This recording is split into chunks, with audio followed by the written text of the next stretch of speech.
আমি এখানে বিশ্বনাথদার কাছে আসবো। বিশ্বনাথদা, রাজনৈতিক নেতা নেত্রীদের মুখে এত নীতি আদর্শের কথা শোনা যায়, আমি দুজনকেই বিরত করছি। বিশ্বনাথদার কাছে প্রশ্ন, এত নীতি আদর্শের কথা শোনা যায়, আচ্ছা একটা কথা বলুন, যে তাহলে দলবদলটা কিসের জন্য?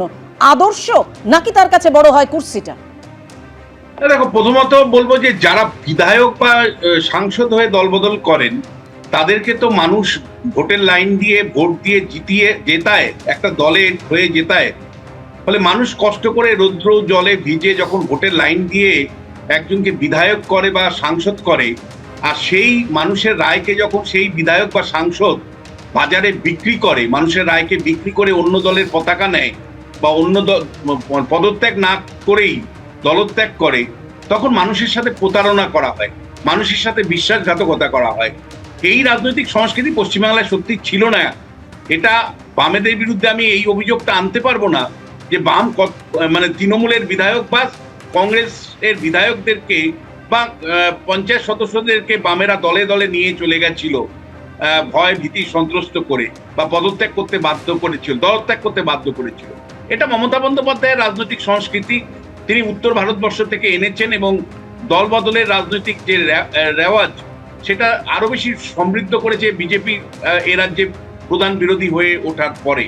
কিন্তু আমি তোমায় বলছি, এখন মতাদর্শগত জায়গা থেকেও রাজনীতি হলো কেরিয়ার।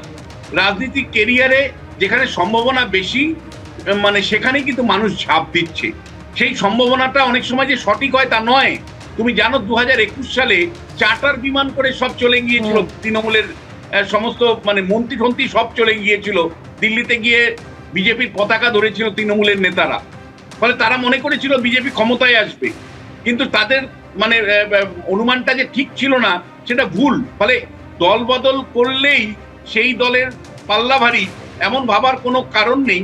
যদি ভোটটা ফ্রি অ্যান্ড ফেয়ার হয়, যদি মানে হিংসা মুক্ত ভাবে একটা ভোট হয়, তাহলে মানুষের রায় কিন্তু মানে দল বদলের পক্ষে হতে পারে না।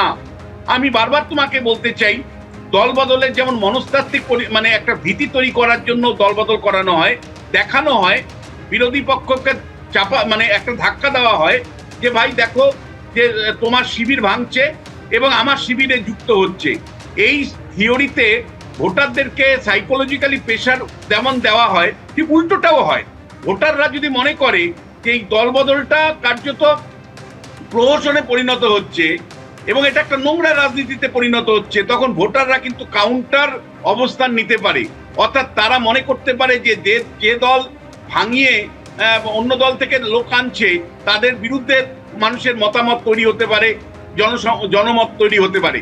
যেমনটা 2021 সালে বিজেপির পরাজয়ের পেছনে পুরো মূল কারণ ছিল যে 144 জন তৃণমূলের এমএলএ বা তৃণমূল নেতাকে তারা প্রার্থী করেছিল। 144 জন, এক্সাক্ট ফিগারটা 144, যারা তৃণমূল থেকে এসে বিজেপির হঠাৎ করে পদ্মফুলের প্রতীকে দাঁড়িয়ে পড়েছিল। মানুষ কিন্তু ভালো চোখে নেয়নি। শেষ পর্যন্ত পরিবর্তনের হাওয়াটা উল্টো দিকে ঘুরে তৃণমূল কংগ্রেস 200-র উপর আসন পেয়েছিল। ফলে তৃণমূল কংগ্রেস যদি মনে করে যে মানে অন্য দল ভাঙিয়ে এবং যেভাবে মানুষের মতামতকে বাজারে বিক্রি করা হচ্ছে, এই প্রবণতা মানুষ ভালো চোখে নাও নিতে পারে। আমি মধুজার কাছে যাবো। মধুজা, যুব সম্প্রদায় তোমাদের মুখ, তাকে তোমরা দলে ধরে রাখতে পারলে না? ক্ষোভ বিক্ষোভ তো থাকতেই পারে, সেটা আলোচনা করে মেটানো সম্ভব হলো না?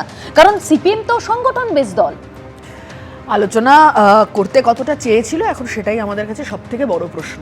আমি শুধু এইটুকুই বলবো, সিপিআইএম পার্টির জন্য প্রতিকুর রহমান আমাদের কাছে ক্লোজড চ্যাপ্টার। এবং তার থেকেও বড় কথা হচ্ছে, প্রচুর অল্প বয়সী ছেলে মেয়ে আছে, প্রচুর অল্প বয়সী মুখ আছে, এবং তার থেকে একজন চলে গেছে, একজন বিচ্যুত হয়েছে।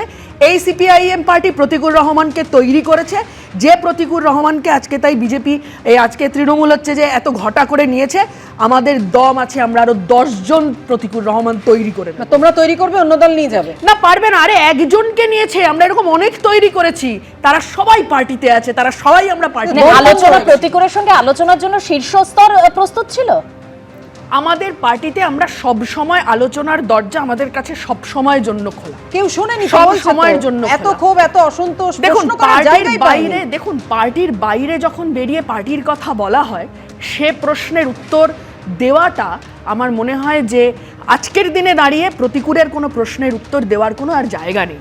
প্রতিকূল পার্টির মধ্যে থেকে যদি কথা বলার সাহসটা দেখাতে পারে, কিন্তু মধুজা যখন অন্য দলের কোনো প্রতিনিধি তারা যখন একেবারে পার্টির বাইরে বেরিয়ে এসে কথা বলে, তখন তো তোমরা বলো যে এই মুখ খোলার সাহস পেয়েছে। তাহলে না, আমরা এরকমটা বলি না। আমরা সবসময় মনে করি এটা যে কোনো দলের শৃঙ্খলা, আমরা আমাদের পার্টি হিসেবে আমরা মনে করি যে আমাদের পার্টিতে শৃঙ্খলা হচ্ছে যে শেষ কথা আমাদের কাছে। সেই শৃঙ্খলা ভাঙা, যে কোনো রকমের শৃঙ্খলা ভঙ্গ, সেটা আমাদের পার্টিতে একটা দণ্ডনীয় অপরাধ। এবং এখানে শুধু নয়, এটা আমরা মানে অধিকাংশ সময় আসলে দেখি যে তৃণমূল কংগ্রেসে ওর বিরুদ্ধে কথা বলে বা অন্য পার্টিতেও যখন কথা বলে, আপনি অধিকাংশ সময় দেখবেন আমাদের বক্তব্য থাকে ওটা ওদের অন্তর্দলীয় বিষয়, ওটা ওর মধ্যে আমরা ঢুকতে চাইছি না। এইটা হচ্ছে অধিকাংশ সময় আমাদের বক্তব্য থাকে। এবং এখানে দাঁড়িয়ে আমি আরেকটা কথা খুব পরিষ্কার করে বলতে চাই, সেটা হচ্ছে যে দলবদলের রাজনীতি নিয়ে কথা হচ্ছে। আচ্ছা বলুন তো, এক দল থেকে অন্য দলে চলে যায়, বাইরে অন্য দলের হয়ে মিটিং মিছিল করে, আর বিধানসভায় যখন যায় তারা তখন কেন ওই যে দলের হয়ে জিতে বিধায়ক হিসেবে এসছিল সেই দলের বিধায়ক হিসেবে গণ্য হয়? কেন পশ্চিমবঙ্গের স্পিকার এই ব্যবস্থা গ্রহণ করতে পারে না? দলত্যাগ বিরোধী আইনে কেন শাস্তি দিতে পারে না? বিধায়ক পদ খারিজ কেন হয়ে যায় না? এই প্রশ্নের উত্তর দিতে হবে না আজকে পশ্চিমবঙ্গের বিধানসভাকে, তৃণমূল কংগ্রেসকে দিতে হবে না? তার থেকেও বড় কথা হচ্ছে, আরে এই ব্যবস্থার জন্য আদালত অব্দি পৌঁছতে হবে কেন? তো স্পিকারের করার কথা। এবং তার থেকেও বড় কথা হচ্ছে আরেকটা, সেটা হচ্ছে পশ্চিমবঙ্গের রাজনীতিতে এই দল বদলের নজির খুব একটা ছিল এরকমটা নয়। তৃণমূল কংগ্রেসের জামানায় আমরা এই দলবদল দেখলাম। আমরা বুক ঠুকে বলতে পারি প্রতিকুর রহমান চ্যাপ্টার ক্লোজড, কিন্তু তৃণমূল এবং বিজেপি কেউ বলতে পারবে না এটা। অপেক্ষা করছিল কখন দলবদল করবে এবং তারপর বহিষ্কারের পথে হাঁটবে। পর্যন্ত চেষ্টা করেছি। আচ্ছা, যাই হোক, এবিপি আনন্দ এগিয়ে থাকে, এগিয়ে রাখে।